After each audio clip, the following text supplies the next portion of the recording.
Hello, everyone. Welcome to our today's training. My name is Alev. I'm sales manager for Turkey, and I will invite Martin immediately. But before that, I want to remind something important. As you already know, we have been using an artificial intelligence translation tool for our meetings so that you can read and you can hear the meeting with your own languages. But what you need to do is clicking a link that I will be sharing shortly in the chat box. Then it will open a browser page for you. Then you can select your own language, which you can see all the scripts, but you can also hear the content if you tap the speaker icon. I will shortly share now. Oh, okay. Roberta already did. Thank you, Roberta. And yeah, welcome again. As you know, we are organizing these product trainings every month on second Friday of the month with our very precious Chief Product Officer, Martin Wittmann. It's such a privilege to host you, Martin, in our meetings. Welcome one more time. And I think you're here, right? Let's see you. Sorry. Okay, you're here. Welcome one more time. So today you're Thank going you. to talk about automotive, right? Yes, exactly. So I'm really thrilled to do that because the last time was quite some time ago. And I wanted to add a few new things that I realized when I prepared this presentation basically a second time. So yeah, let's dive into it. And thank you for the nice introduction and let's go. Stage is yours. Okay, thank you. Thank you. So I will share my screen. And I think you can see that now. Excellent.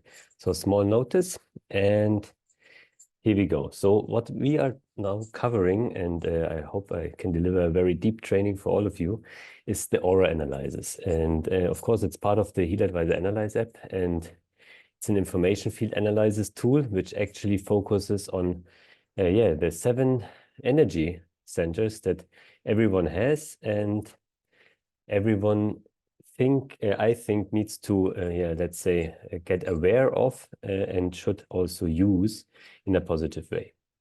So first of all, the aura teachings or chakra teachings are of course quite old. So we have it for the Hopi, the Inca, the Maya. So all old cultures are basically referring to the chakras.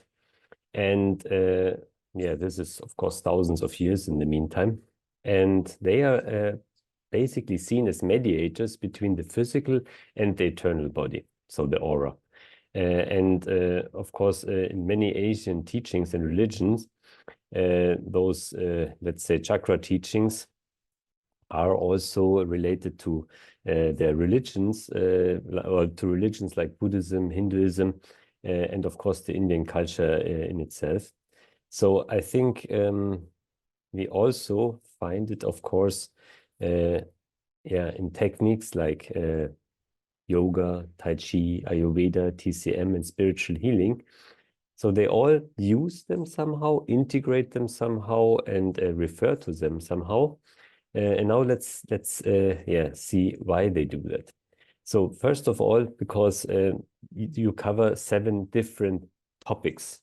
And those 7 different topics also mean that it's a complete whole system. It's not like, I'm just covering your emotions, I'm just covering your feelings, I'm just covering your body. No, the system is built that it covers the whole human being, or the whole being, let's put it like that. And this is basically narrowed down to 7 different topics, and those are the 7 different chakras. So let's dive into the first one, or the highest one, and that's the crown chakra, which usually is in a transparent or slight violet tone. And it's stands for cosmic oneness with the divine, and the connection with the collective consciousness. And for us, basically, it could also be seen as the connection to the information field. So because our collective unconsciousness, consciousness, the divine out there, that's basically all something that we cannot grasp. So we cannot, with our normal understanding, see what is really about, how does it work, and so on. This is really difficult to grasp. So it's something that we need to believe in and also, of course, use to our benefit. So what do I mean with that? It's if you focus on something divine, you also are not thinking in, I need this now, I need something else. All the issues you go through, it's something, okay, what's my vision? Where do I want to go? Who do I basically serve? And it's basically, serving someone or something higher in the best possible way. So usually, if you have a decent religion or something that's comparable, you should find something that actually makes life worth living. So, and whatever it is, whatever you work towards, should be, of course, positive, should serve your surrounding, and should be something that is maybe never reachable in a perfect way, but definitely desirable to reach. And I think to see or to understand what this thing can be and where you could go is very, very powerful. So the next one, which is, of course, they're all somehow equally important, is the third eye chakra. So it stands for intuition, spirituality, perception. And you know, in the Indian culture, you also have a point at this point, so on your forehead.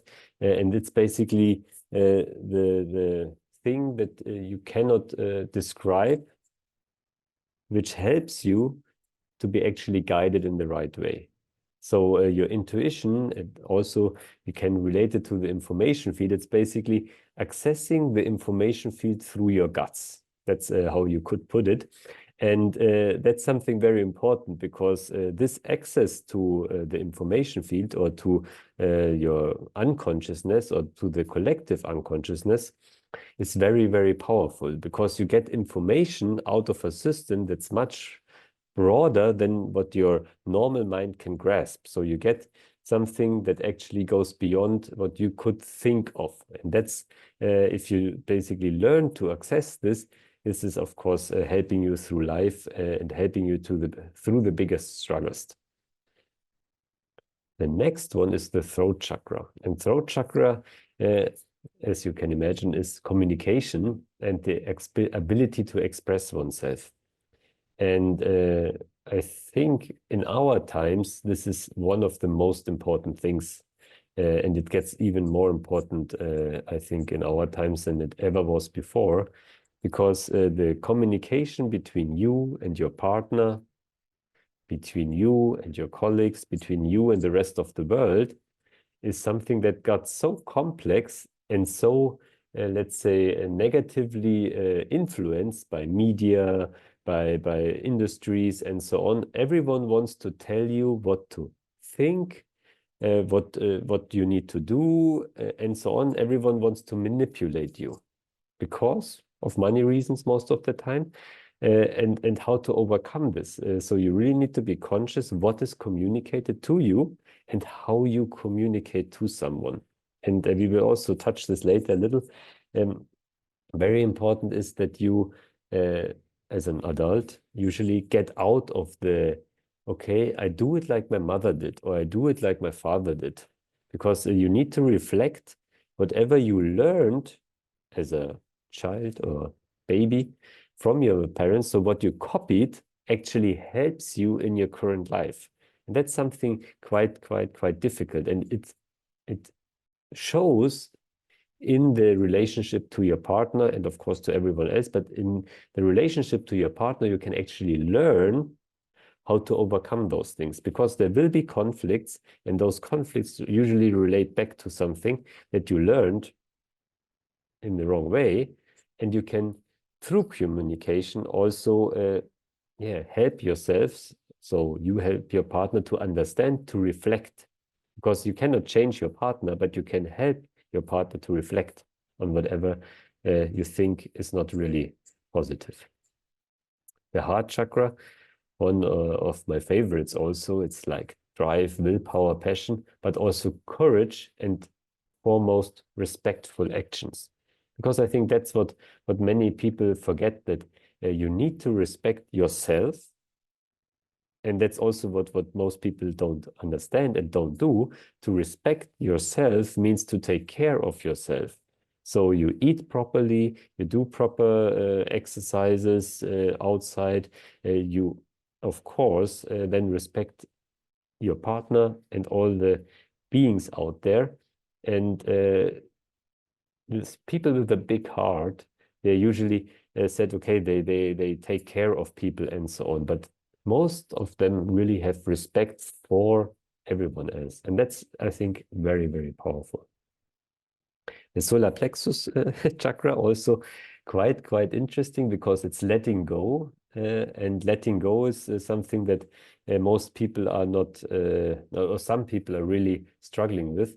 They really cling to old wounds, to old things, that negative things that happened to them, and they repeat those things. Basically, they repeat it in actions, and they always talk about those old things that happened. They are not able to let go of those old things that don't serve them anymore, because you can make an error, something bad can happen to you.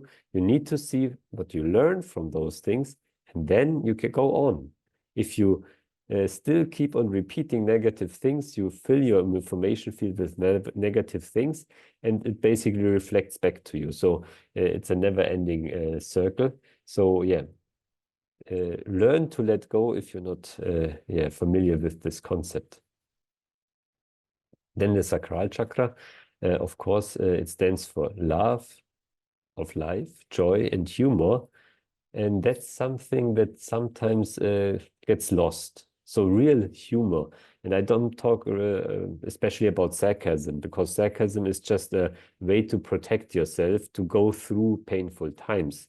But humor is really enjoying life, really saying something that is funny, but not on the cost of something else, or in a negative way funny. And that's something we should learn to rediscover, because most of the things are just, let's say, sadly funny.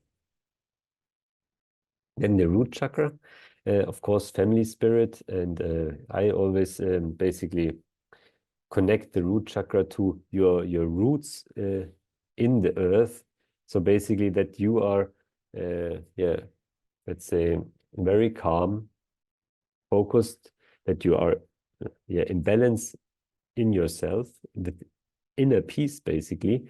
And this can only happen, in my opinion, if you're deeply rooted with your family, with your surroundings, so you feel really comfortable in your surroundings. And that's something that sometimes we lose, and then we are somehow floating through life a little afraid, a little uncomfortable.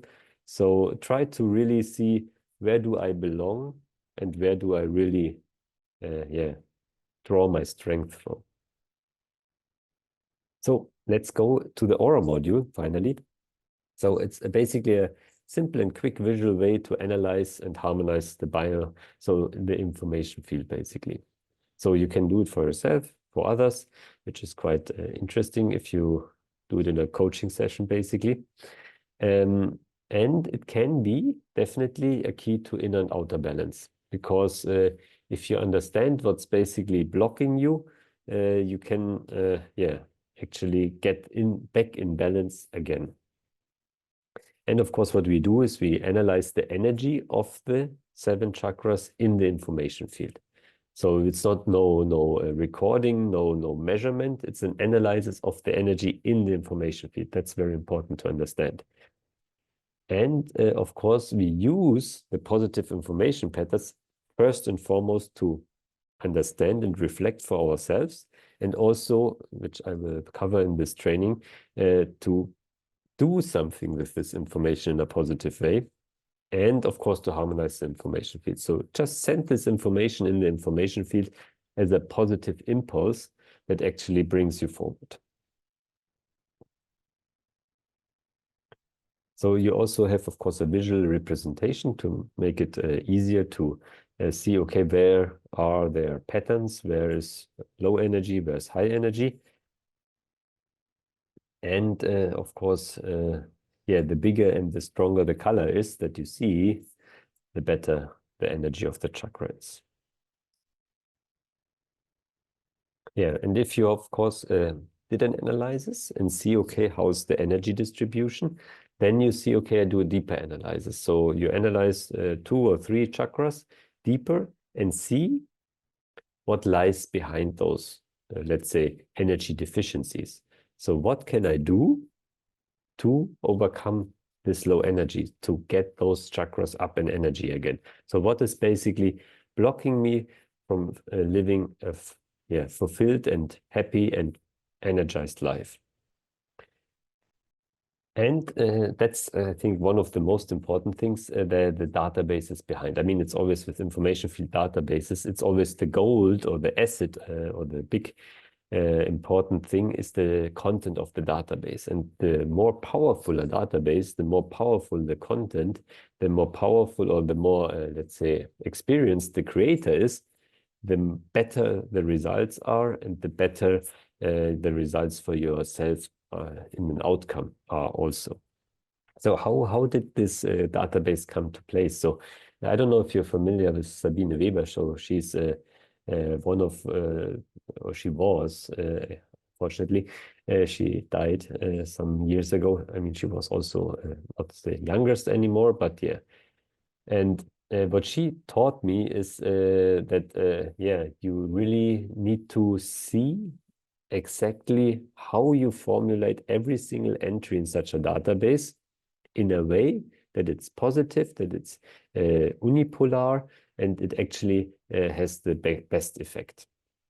And the let's say the blueprint for this database is from her personally. So she created it, or we created it with her together. And then my wife and me actually kept on yeah, let's say improving it or finishing it basically. And this took a few years. I mean, this is, of course, one reason was that we had lots of other things to do. But another reason was because every single database entry touches a part of your soul. And what we did was we looked at the negative, so what you find basically, which is the current state, and we tried to find the best possible positive, so the desired state.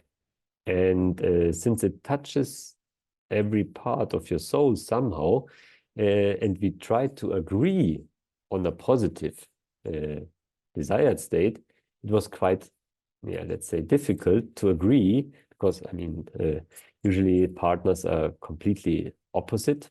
And this is also good if you're opposite in your how you do things and how you think and in your skills, because you can learn then from the partner what you are missing.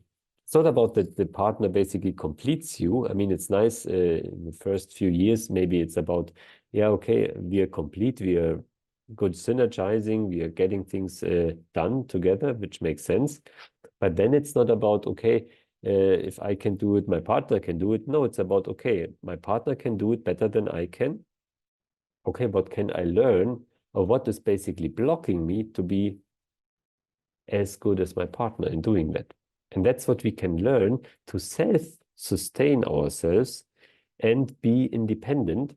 Because then if you have a partner which is independent, and you have 2 partners that are actually independent, they can, of course, have a much, much deeper relationship than it's possible if you just have a dependency all the time. But what we did then, we tried to agree on the best, yeah, let's say desired state, so the best positive. And that was quite challenging. That's why it also took so long, because it's not trivial. And yeah, we are both, let's say, a little perfectionistic in getting the best result for the customer. Let's put it like that. And yeah, but I think the outcome is pretty good because I use this database personally. So yeah, I really like it. Yeah, and of course the let's say focus phrase that we used is my aura is strong and stable, which we all want. We want to have a strong and stable aura. Yeah, and when you now do the analysis, of course, you always should enter in a mindset of positive and receiving gratitude, which is something, yeah, you should reflect on a little before you start the analysis. Now let's go into the practical example.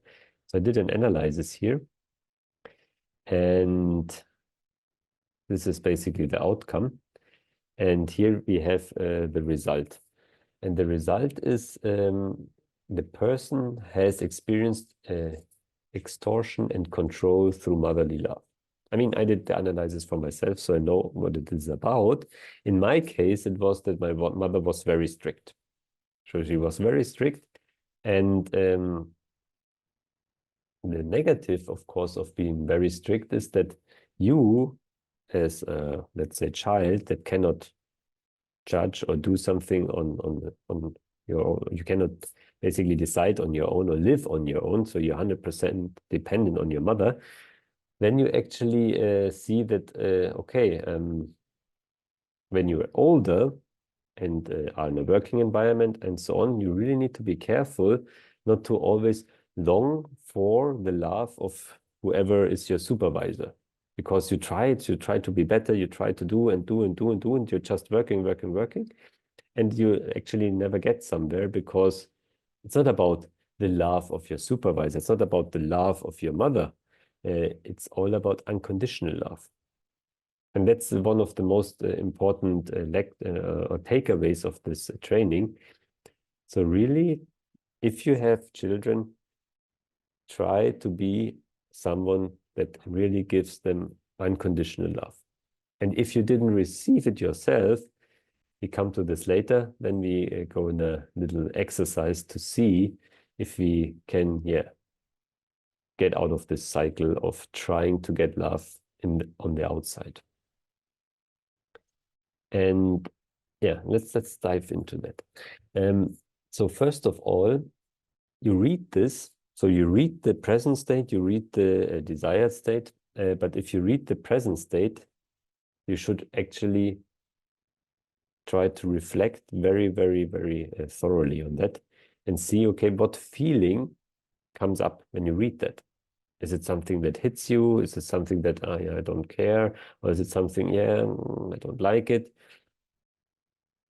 And then, I mean, if you care or if you don't like it, you think, okay, when did I have such an experience? So what has it to do with me? What I just did, I say, okay, oh, my mother was very strict and so on. And what was the consequence of that? How did it make me feel? So really try to go on an emotional level. So how did it make you feel when you were in this situation? Or maybe it's a special time and place that comes to mind. Maybe it's something that some yeah, feeling that comes up that basically describes the situation. And in this case, also the intensity of the topic is so severe that the chakra changed its color, which means it's completely out of balance. And then the desired state basically shows your path to the resolution. So at the end of the day, it is about to feel the unconditional motherly love deep within yourself again in order to be strengthened and stable from your core. And that's something that happens. If you don't receive unconditional love, you're simply unstable and your core is not strong. So you're like, always like, you're easy to influence people. You're always, let's say, trying to do the best to get a positive response from the outside.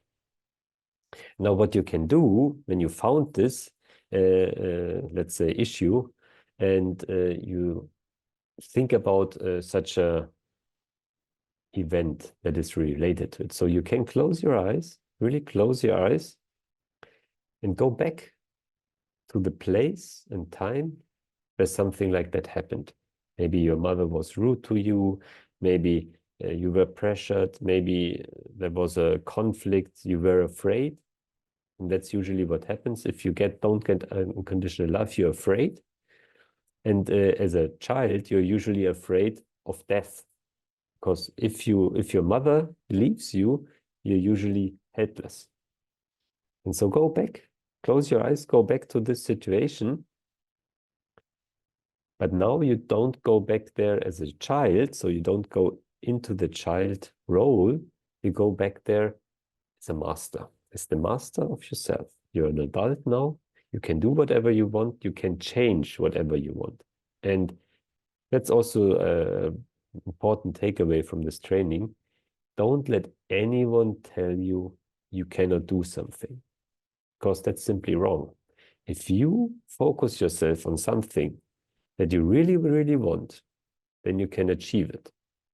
And that's something that brings you through all hardship, no matter what. You can get through this easily if you have this in your mind. So now go back as this master of your life, as the creator of your reality, and simply go to this helpless child that you were then and reshape what happened there. So visualize how whatever event you find there should have taken place if there was unconditional love in our example. So really close your eyes, go back there. Now you're the master. You can also, when you re-visualize how it happened, you can also maybe take first your child back then, so your inner child, and just give it a really, really, really big hug, so that your inner child knows that it is safe now. It is safe. There's someone, and that's, in this case, it's yourself. So we're talking about really, really true self-love, which means, okay, you hug your inner child, and there's someone that will never, never let you down. Never, ever. So there's someone that's always there for you. And this is what this, let's say, inner child really needs. It needs this someone that unconditionally loves him or her.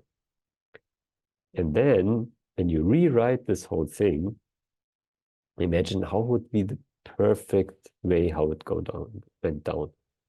Also, you can let your mother, in my example, speak, and she explains you, okay, I was acting like that because I was insecure, I didn't know how to handle it differently, I was under pressure and so on. And then you understand also, okay, that's why I was treated like that. Not because she didn't unconditionally love me, because she was under pressure. So really rewrite the situation, and then really step out of this fear and enter in this unconditional love. And then if you're there, if this actually happened in your mind or re-happened, then allow this positive feeling that now spreads. Really take your time and let it spread in your whole body. Really feel how it now feels, how it should feel, how it should have felt all the time. And go out there and see what happens in your life. So some practical advice. So first and foremost, free yourself of the concept of guilt during visualization. So it's not, it's two sides, of course. It's that you feel guilty and that you think someone else is guilty. Because you need to understand and make it really clear to yourself, what everyone does is just the first and best solution they came up with. So I react to something, and that's okay. That's the best thing I could think of, and that's why I did this. It's not that you going through all the options, find the best one, and then went out there. No, it's okay, very spontaneous. Something happens to me, I react. And that's just the best thing they can come, or the person could come up with in this moment. So to make a guilt thing out of it is a little unfair, because we are not perfect. That's how humans are. So free yourself of this concept. I mean, the Catholic Church made a very good religion concept out of it, so that you are guilty you're a sinner and you go to hell and so on, which makes sense that you tell people, okay, don't do bad things. But to feel guilty all the time about it is also not good. I mean, they have the confession, which is quite, from a psychological point of view, very powerful, because if you confess your sins, you're basically giving up the guilt, you're giving up the negative energy, and then you can go on in your life. So the concept in itself makes sense. And then you need to understand that, of course, those positive affirmations are something that you also should use. So you should use the positive affirmations that are in the desired state to repeat them. So really, you can write them down on a piece of paper. You can read through them a few times a day, especially when you send the, let's say, information in the information field. Then you should also reflect on it, and also have the focus. So the focus should always be, for example, the focus from the analysis. So your aura is strong and stable. Also, of course, you can also pick every time your own focus. What I usually do is I have a problem, whatever it is, I'm desperate in whatever way, and I try to solve this. And then I go there and then I say, okay, how would this look like in the future when it already would be resolved? And then I imagine this future positive state as a present state. And then I go into the analysis. And you can do the exact same thing if you vibrate the positive information in the information field. So you imagine the positive state that is happening, basically, or that you would like to achieve, and then start the harmonization. And of course, when you do the harmonization, only the positive patterns of information patterns are, of course, sent, not the negative actual state. Now, what I would do when you basically did your exercise with the visualization, if you want to do that, then at least take 1 minute to also vibrate the information field list after the analysis immediately. Don't do something in between and then later, the next day or something. No, you need to have the feelings, the emotion, the power that you basically have after you did something like that. Use it for sending it in the information field.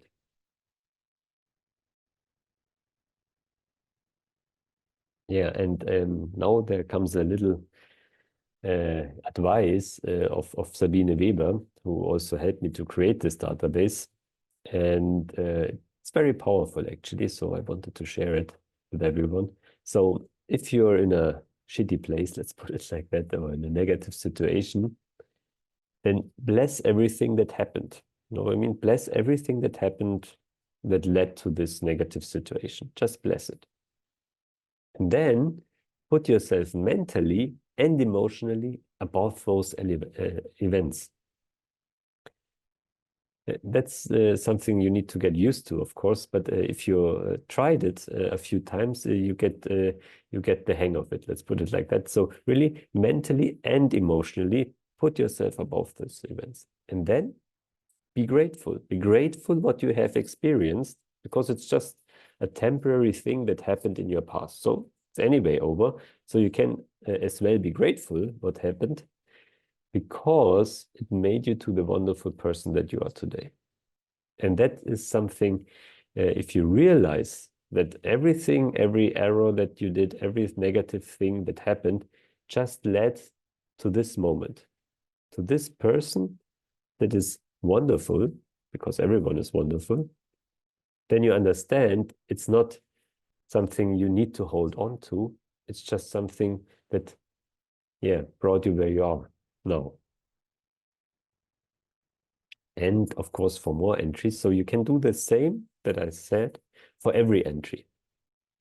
But of course, you should only examine as much entries as your intuition actually allows you to. So if you think, okay, that's now my topic that really resonated, I don't need more.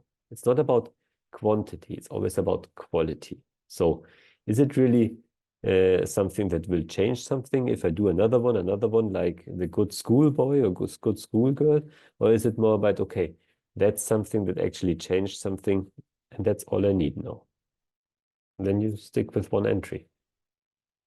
And last but definitely least, best of luck on your way to your inner peace, inner strength. Thank you.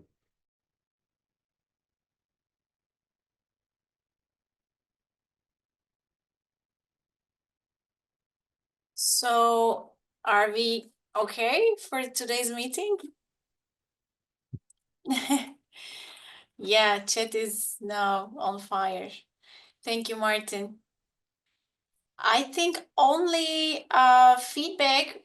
And there is another question from Hafize Altun. Is it possible to use the Blue app with Meg Healy for analysis? Yeah, there we have the Meridian module for Yeah, this we have one. the Meridian module, right?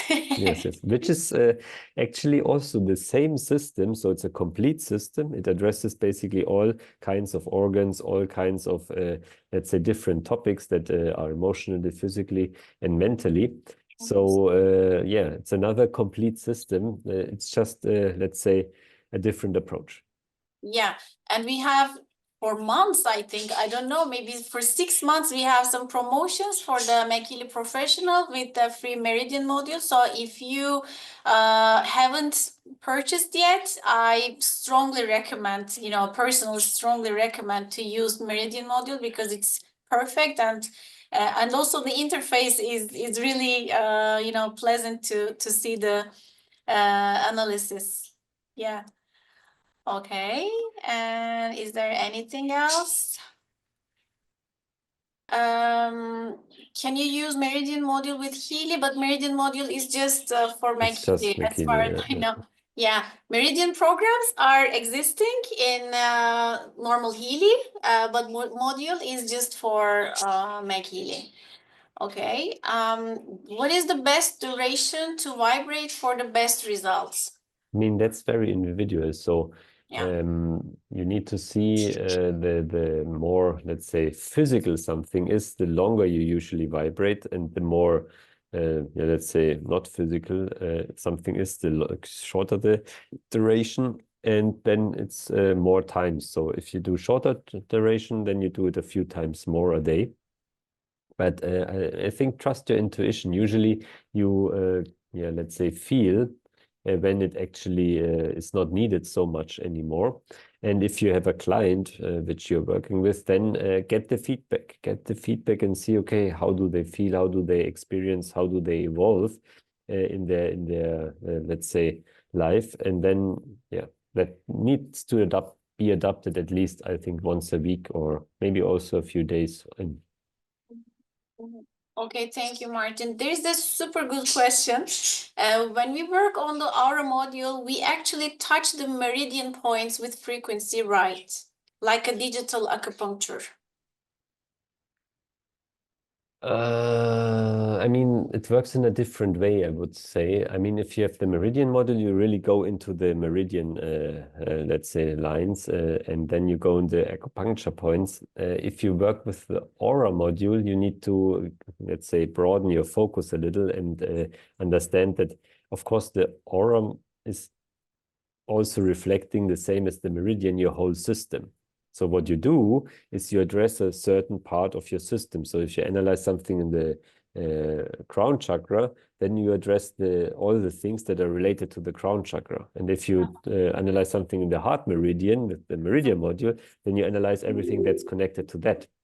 So at the end of the day, everything is connected to everything. So if you address something there, you of course would also address in the respective other system, which is now chakra and the meridian, the same thing. But you cannot say, okay, you address those acupuncture points, because for the aura module, it doesn't make sense it's not understandable for the user. Okay, okay. This is very good explanation for me as well, personally. Okay. How can I explain to someone where the database comes from? I mean, physically, you said you put positive emotions into database. Database where? So in the database, you always have the actual state, the desired state, and so on. And in the desired state, there the positive information is, of course, in. And in the actual state, there can be negative things. Mhm, mhm. Okay. When you vibrate the frequencies for the set periods of time, they have a frequency reading next to them. Should you vary the length of time you vibrate for to receive different frequencies? So what you see when you, so the vibration you see below is basically one, the red one is usually the thing that you send. So this is basically the information that you read on the screen is also sent to the device. And the blue one is the information you get out of the device. So that's basically what you're seeing. Okay. Again, from Deepika, a question: how frequently can I vibrate the aura analysis in a day? So usually it's about 3 to 7 times. It can be lower, it can be a little higher, but I would not recommend to do more than 7 because then it's more a burden for you to do it. And because if you do the vibration, you should also have a positive focus, focused on the near, let's say, future, present, future state, which you want to basically manifest. So if you are like doing it mechanically all the time, it gets bothering, and that basically weakens the effect. That's a good explanation. Thank you. While using the Aura module, I have come across people who change the potency values, focus point, and add icons or photos from a section below. What does Martin think about this? I mean, of course, you can do that. That's actually a relic out of the first version that we had for therapists, because we first gave it to therapists for thorough testing. So it should not be there for the end user, but we, of course, didn't like to remove it because it's really nice to have this. But if you're experienced and you think or you are sure, it would be nice if you're sure you know what you're doing, then of course you can add whatever you want. It will also be sent in the information feed. You also will have an effect, but please make sure not to do something negative, do something that actually doesn't fit. That would be a pity. Okay, thank you. And another question from Gülşen. When aura balance works on chakras, it actually happens by intervening in energetic points. I'm almost sure that the frequency system is cybernetic acupuncture. Do you agree? I mean, you cannot say that it's wrong, but I mean, it's always the explanation model you use, because we are now describing something or talking about something that we cannot really grasp with our normal mind. So the concept of the information field is basically you have all information out there, and you can send information there and get information from this field. If you're now talking about energy points and cybernetic acupuncture and so on, it's somehow also a way to interact with this field. So it's neither wrong nor right. It's just a different way of looking at the thing. Thank you, Martin. Okay, I think we're done. Sounds good. Yeah, that was a short, questions and answers session, but it was so good, actually. So, thank you so much again, Martin, for being with us today in this incredible training. And yeah, there will be a recording, and we will share with you soon. No, And don't we and we worry. also have this short video in the academy, which also goes into deep on the aura module. So if you can also revisit this one. Yeah, that's a good point. Yes, please visit the Academy page more frequently, dear members. Thank you so much again, and I wish everyone a great weekend. So see you in next time. I think the next meeting, next training will be on 14th of March again. It will be again a Friday afternoon. So don't miss it. Stay tuned and take care. See you. Thank you. Bye-bye. Bye-bye.